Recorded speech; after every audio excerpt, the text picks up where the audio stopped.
Hello everyone, my self उत्तम सिंह चौधरी। और आज की क्लास में अपन कवर करेंगे 10th साइंस के लाइफ प्रोसेसेस का 4th लेक्चर।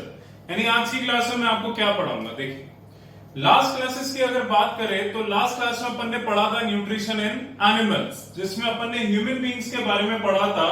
जिसमें मैंने आपको पार्ट्स पढ़ाए थे, उसके buccal cavity, salivary gland, pharynx, food pipe, stomach में डाइजेशन कैसे होता है, स्मॉल इंटेस्टाइन में डाइजेशन कैसे होता है, लिवर पैंक्रियास के क्या एंजाइम्स होते हैं और वो कैसे अपना रोल प्ले करते हैं।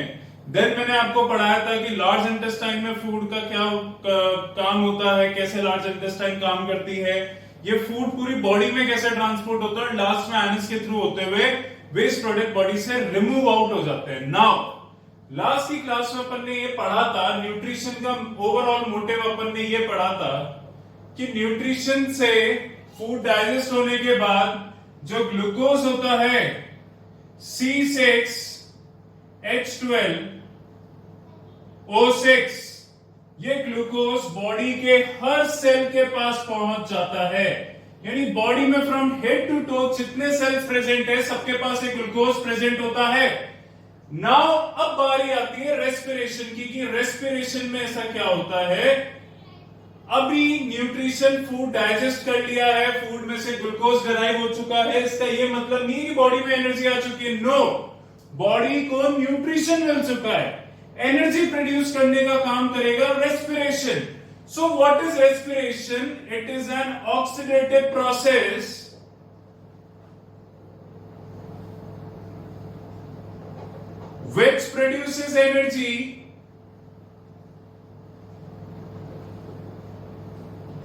which produces energy through glucose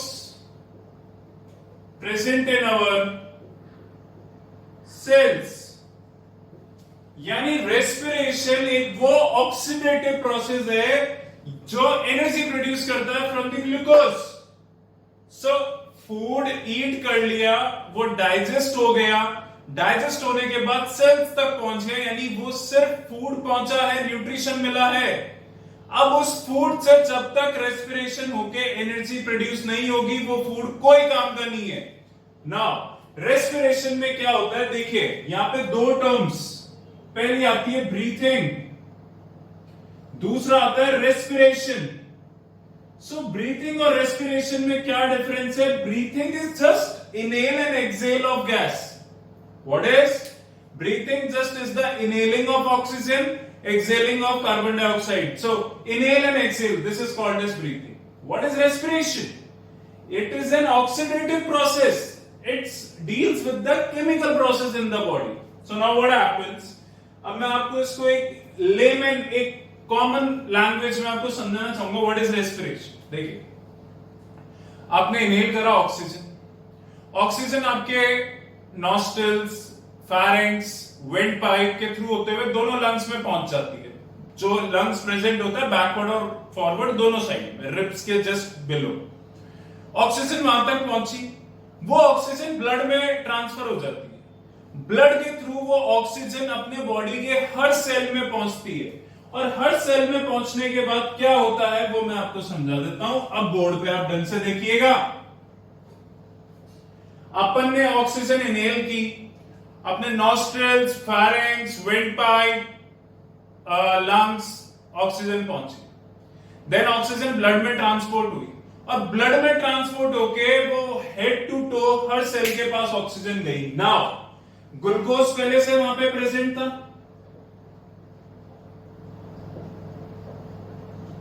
oxygen उसको मिल गई, तो वो क्या प्रोड्यूस करेंगे? CO2, water plus 38 ATP. What is this ATP? This is called as energy, adenosine triphosphate, CO2। Hand to hand ये CO2 क्या होगा, सेल्स में से वापस ब्लड में ट्रांसफर हो जाएगी, ब्लड वापस इसको लंग्स तक ले आएगा और देन अपन इसको एक्सहेल कर देंगे। सो CO2 बॉडी से एक्सहेल आउट हो जाती है। वाटर बॉडी में या तो रिक्वायर्ड हो जाता है, अगर एक्सेस होता है तो यूरिन की फॉर्म में, स्वेट की फॉर्म में बॉडी से रिमूव आउट हो जाता है। जो ये एनर्जी होती है, इसकी फुल फॉर्म लिख देता हूं एटीपी की, अडीनोसाइन अडीनो ADENO अडीनोसाइन ट्राई फॉस्फेट, इससे एनर्जी करेंसी भी कहा जाता है। सेल्स के अंदर ये जो रिएक्शन होता है ये माइटोकॉन्ड्रिया में होता है। माइटोकॉन्ड्रिया को power house of the cell भी कहा जाता है, 9th क्लास में आपने पढ़ा है। सो दैट्स व्हाई इसको power house of the cell कहते हैं, क्योंकि सेल के अंदर जो रेस्पिरेशन एनर्जी प्रोड्यूस करने का जो प्रोसेस है वो माइटोकॉन्ड्रिया में होता है। ग्लूकोज प्लस ऑक्सीजन CO2 को बनाते हैं, वाटर बनाते हैं, 38 ADP बनाते हैं। This CO2 is exhaled out of the body, hand to hand ये CO2 ब्लड में ट्रांसफर होती है, ब्लड इसको वापस लंग्स पे लेकर आता है, लंग्स के थ्रू होती हुई ट्रैकिया विंड पाइप के थ्रू होती हुई बॉडी से एक्सहेल हो जाती है, वाटर यूज्ड अप हो जाता है जो बॉडी में रिक्वायर्ड होता है, नहीं तो ये यूरिन या सेट की फॉर्म में बॉडी से रिमूव हो जाता है। This ATP is used to do all the basic metabolic, ये जो एनर्जी प्रोड्यूस होती है ये टेम्परेरी फॉर्म ऑफ एनर्जी। ये एनर्जी बॉडी के, जैसे आप वॉक कर रहे हैं, रन कर रहे हैं, आपकी कोई मसल्स काम आ रही है तो वहां पे एनर्जी यूज्ड अप हो जाएगी। अगर एनर्जी यूज्ड अप नहीं होगी तो बॉडी में स्टोर रहेगी कि कोई भी इमरजेंसी पर्पस के लिए। क्लियर है? सो 38 ADP मॉलिक्यूल्स बनते हैं। Is that clear? So this process is called as respiration. अब देखिए, अगर ऑक्सीजन अवेलेबल है बॉडी में, आप बाहर खुले एनवायरनमेंट में बैठे हैं, आपको खूब ऑक्सीजन अवेलेबल है, तो आपकी ब्लड में भी ऑक्सीजन का अमाउंट अच्छा रहेगा। ऑक्सीजन का अमाउंट 95%, किसी के 98% ब्लड में प्रेजेंट होता है, तो that's a very good thing कि ऑक्सीजन का सैचुरेशन लेवल बॉडी में अच्छा रहना चाहिए, इससे ज्यादा एनर्जी प्रोड्यूस होगी ना। अगर ऑक्सीजन प्रेजेंट है तो CO2 H2O 38 ATP बन रहा है। अगर यही अपनी बॉडी में ऑक्सीजन प्रेजेंट नहीं है तो क्या होगा? C6H12O6 glucose. अब ये ऑक्सीजन अवेलेबल नहीं है, बहुत कम ऑक्सीजन मिल रही है, तो क्या प्रोड्यूस होगा? 2 molecules of lactic acid plus 2 ATP, यानी लैक्टिक एसिड बनेगा और 2 मॉलिक्यूल्स बनेंगे ATP। यानी बॉडी में अगर ऑक्सीजन अवेलेबल नहीं है तो ग्लूकोज से सिर्फ 2 ATP बन रहे हैं और लैक्टिक एसिड बन रहा है। ये लैक्टिक एसिड क्या करता है? ये रिस्पॉन्सिबल होता है फॉर मस्कुलर क्रैम्प्स। जो भी अपने किसी भी मस्कुलर पार्ट में, फॉर एन एग्जांपल, कई बार हाथ में मोच आ जाती है, क्रैम्प्स आ जाते हैं, इन्हें क्रैम्प्स कहा जाता है। मोच को जो कहते हैं ना, मतलब जर्क आ गया, खिंच गई मसल्स, पेन हो रहा है, उसे जर्क कहते हैं, क्रैम्प्स कहते हैं, क्रैम्प्स कहते हैं उन्हें, मस्कुलर क्रैम्प्स। तो ये मस्कुलर क्रैम्प अगर बॉडी के किसी भी पार्ट में आ रहे हैं, सपोज कीजिए आपके लेग्स में आ रहे हैं, आपकी बैक में आ रहे हैं, आपके हैंड्स में आ रहे हैं, इसका मतलब वहां पे ऑक्सीजन अवेलेबल नहीं है, वहां पे अनएरोबिक, वहां पे ऑक्सीजन अवेलेबल नहीं है, ग्लूकोज लैक्टिक एसिड बना रहा है प्लस 2 ATP बना रहा है। That's why it is advisable कि आप प्योर एयर को जितना कंज्यूम कर सकते हैं, जितना इनहेल कर सकते हैं, आपको करना चाहिए। व्हाई? जब ऑक्सीजन अवेलेबल है तो 38 ATP बन रहे हैं, जब ऑक्सीजन अवेलेबल नहीं है सिर्फ 2 ATP बन रहे हैं, तो आप देख सकते हैं कितना डिफरेंस आ रहा है ATP का। तो अगर आप ऑक्सीजन अच्छे से कंज्यूम करते हैं, इनहेल करते हैं, ग्रीन प्लांट्स के बीच में रहते हैं, अपना डे का 1 आवर या हाफ आवर आप प्लांट्स के बीच में रहकर ज्यादा से ज्यादा ऑक्सीजन इनहेल करते हैं, तो आपकी बॉडी में एनर्जी प्रोडक्शन बहुत हाई होगा, आपको थकान, बेसिकली टायर्डनेस, फटीगनेस, ये प्रॉब्लम्स नहीं हो, because a lot of ADP will be produced in your body. अगर ऐसा नहीं होता है तो आपकी बॉडी में ATP का अमाउंट कम होगा, यू विल फील टायर्डनेस, आपकी बॉडी में एनर्जी नहीं। दूसरा, लैक्टिक एसिड प्रोड्यूस होगा तो मस्कुलर क्रैम्प्स का रीजन होगा कि आपके पेन होगा, क्रैम्प्स आ जाएंगे, मस्कुलर पेन रहेंगे, तो ये सब रीजंस होते हैं। क्लियर है? अगर ऑक्सीजन अवेलेबल है और ये रेस्पिरेशन हो रहा है तो उसे एरोबिक रेस्पिरेशन कहा जाता है। क्या कहा जाता है उसे? Aerobic respiration. अगर ऑक्सीजन अवेलेबल नहीं है और रेस्पिरेशन हो रहा है तो उसे कहा जाता है अनएरोबिक रेस्पिरेशन। सो आज मैं आपको एक चीज यही समझाना चाहूंगा कि एरोबिक रेस्पिरेशन, अनएरोबिक की डिफरेंसेस लिखना है आपको। रेस्पिरेशन की डेफिनेशन आपको पता है ना।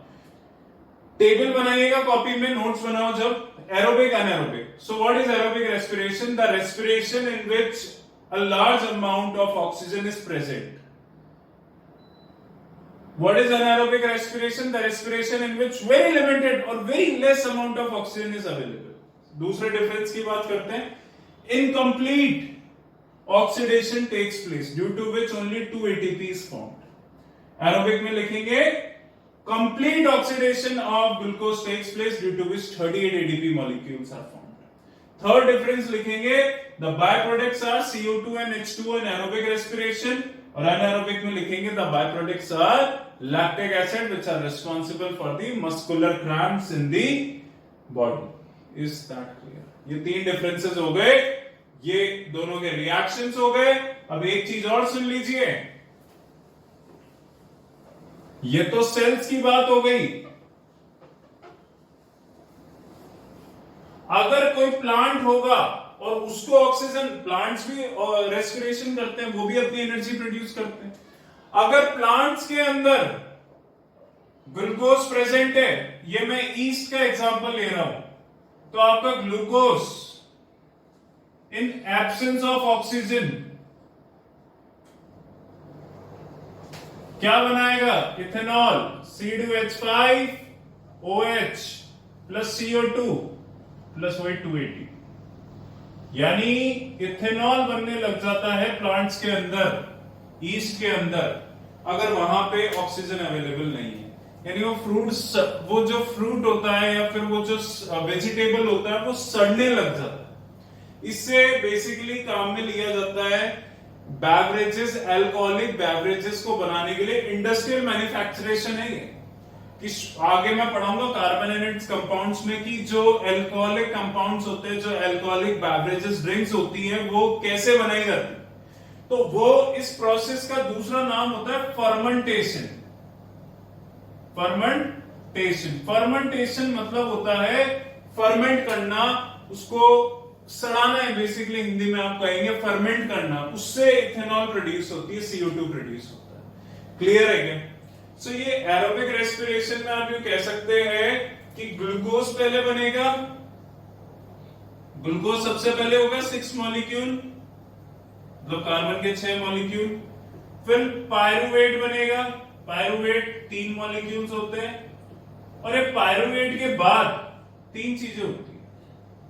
पहला तो ये प्लांट्स वाला लिख देना, दूसरे में ये वाला लिख देना एरोबिक, और तीसरे में ये वाला लिख देना अनएरोबिक। तो ये साइकिल होती है, ये आपकी जो नोट्स भेज रहा हूं उसमें ही बना हुआ मिल जाएगा आपको। बोले क्लियर है? सो रेस्पिरेशन नेक्स्ट वीडियो में पूरा खत्म हो जाएगा। जो मैं आपको समझाना चाह रहा था उसको आप देखें। देखिए रेस्पिरेशन प्लांट्स भी करते हैं। प्लांट्स जो फूड प्रिपेयर करते हैं फोटोसिंथेसिस से, वो पहले खुद के काम में लेते हैं, जब वो पूरी एनर्जी डिराइव कर लेते हैं उससे, फिर अपन ह्यूमंस के लिए वो काम करते हैं। बेसिकली क्या होता है कि प्लांट्स ने फूड प्रोड्यूस किया, प्लांट्स नाइट टाइम में रेस्पिरेशन करते हैं, अपोजिट होता है। ह्यूमंस तो डे टाइम में रेस्पिरेशन करते हैं, ह्यूमंस तो 24 hours of the day produce करते हैं एनर्जी अपनी बॉडी के अंदर, बट प्लांट्स नाइट टाइम में करते हैं। रात को क्या होता है, प्लांट्स ऑक्सीजन इनहेल करने लग जाते हैं और CO2 एक्सहेल करने लग जाते हैं। और डे टाइम में वो क्या करते हैं, डे टाइम में वो CO2 इनहेल करते हैं और ऑक्सीजन एक्सहेल करते हैं फोटोसिंथेसिस करने के लिए। नाइट टाइम में उल्टा करते हैं।